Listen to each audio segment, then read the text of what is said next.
New day, new video. I'm standing up. I have my 4 bullet points. I'm ready. The topic of the day is the know-it-all mentality. I used to have this severely when I was in high school and in college. It drained me, okay? I felt like I had to know everything, not only to be seen as the best so that I wasn't criticized, but to feel safe because if I'm aware of everything, then I can control my circumstances, where I go in life, all of that. So I started realizing that there's many flaws to this. It's not just a silly objective that one has that seems fun and entertaining. No. This is a result of the perfectionist within us. The perfectionist within us that criticizes us for not being good enough. I started realizing that no matter how much I learned about things I didn't care about just for the sake of learning, I forgot them. I could not memorize them. I could not keep them in my mind. It just didn't stick. And that's for a reason. Any irrelevant information, our brain kicks it out. And you might be wondering, well, just keep repeating, keep trying. Yeah, that helps. But still, you're not using that information in your day-to-day lives, ever. The true you only expresses what is relevant to it, what resonates with it, what's authentic to it. It's not gonna go talk about politics if it's not passionate about politics. In fact, if it starts talking about politics, guess what? You're not gonna be very good at it. You're not gonna share the passion that you should be sharing when you're talking about something that matters. It's better off to leave that topic to other people that do care, that are truly passionate, that love doing it, and make them the leaders for that. You don't have to be a leader for everything. We're followers and leaders, not just one or the other. We're not meant to have all the answers. We're meant to explore the theme of life that we, our souls, came to explore in this lifetime. So let's not criticize us for not exploring everything. We can't explore everything in this lifetime. That's why we have these other lives that we're looking at that are doing it. So we're just gonna sit tight and wait till we're experiencing that as the oneness that we are. So this leads me to accepting myself in, like, you know what, I'm gonna fight for myself and know that I'm this snowflake in the world that will have different perspectives, maybe not the best, maybe not all of them, but I will focus on what I want to bring to the world, what I am, what resonates with me, my perspective, my angle, and keep following my curiosity, my own passion, and share that for others that are on my same path or want to be aware that my path is possible, and to eventually interconnect all of these paths and realize we're coming to the same conclusions, we're learning the same lessons through different subjects, through different themes. I've talked to some of my friends, they have their own hyperfixations, they have their own special interests, and really those things that they now know so much about is what has given them the wisdom to live life. It's in their passion that they truly get the information that matters and is relevant and that sticks to them. And this is my theory. What you forget are things that are not relevant to you either now. You're not meant to understand that now. You can't understand that now. You can't integrate that now. You need to integrate and learn a few things before taking that step, or your soul is not excited or interested in partaking with that specific information. Experience, learning, knowing. So, personally, sports is not yet not for me. I am not excited. I am not passionate about it. I don't care. Literally, you could talk about it, I'm bored. And I'll forget it. Why? Because my soul is not resonating. My soul is not here for that in this lifetime.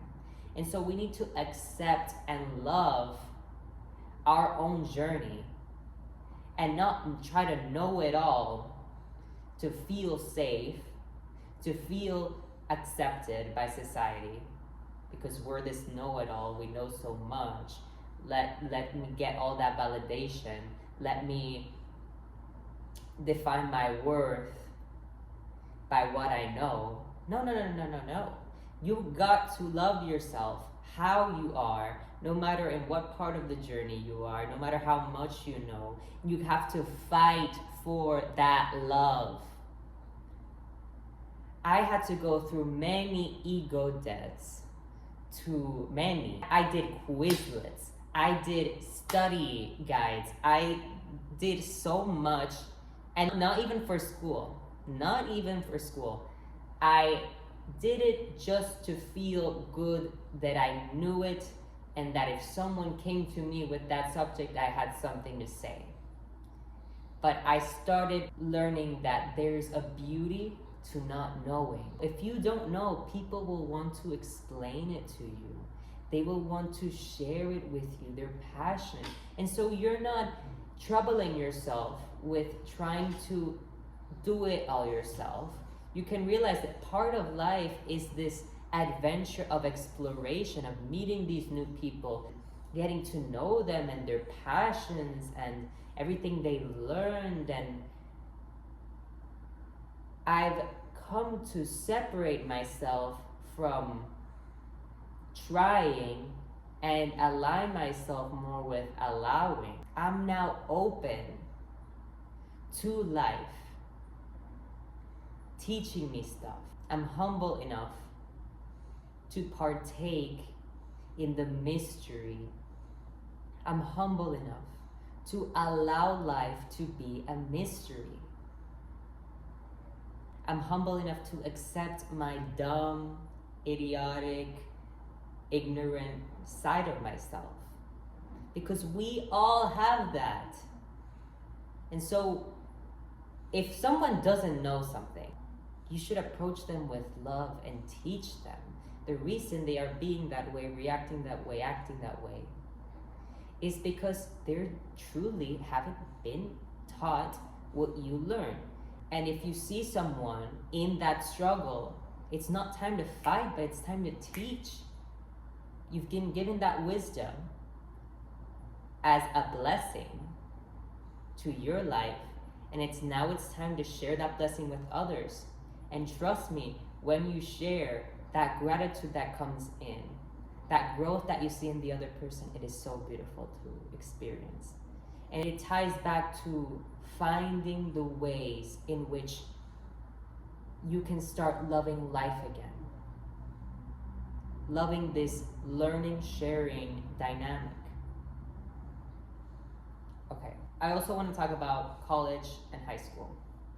This system forces you into a specific schedule, regimen, discipline, where you have to learn about all of these different subjects, even if you're not interested in them. I don't resonate with that. I believe as humans, we should be following our curiosity as it comes along. Answer the question the moment you find it. Because there's so much time wasted in trying to learn stuff that doesn't resonate at this moment, that you're just gonna forget, that it would have been better off to do it yourself. And don't get me wrong, College is a good environment to meet new people. College is a good environment to become aware of all these subjects.